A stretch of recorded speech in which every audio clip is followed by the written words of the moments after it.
If you've been having like a loud growling sound inside your cabin, it could sound like rumbling. If it sounds like this,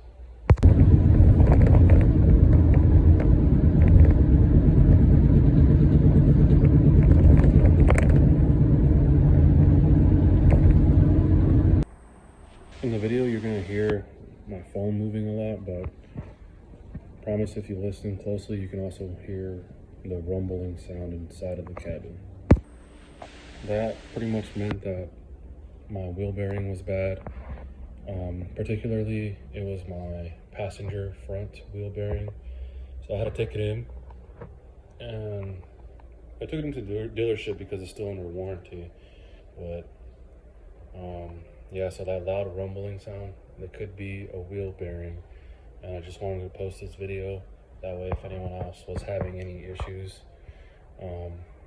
as regards to that loud sound.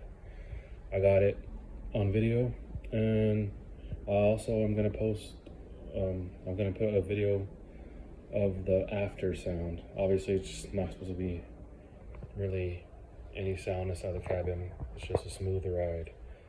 So thank you for watching.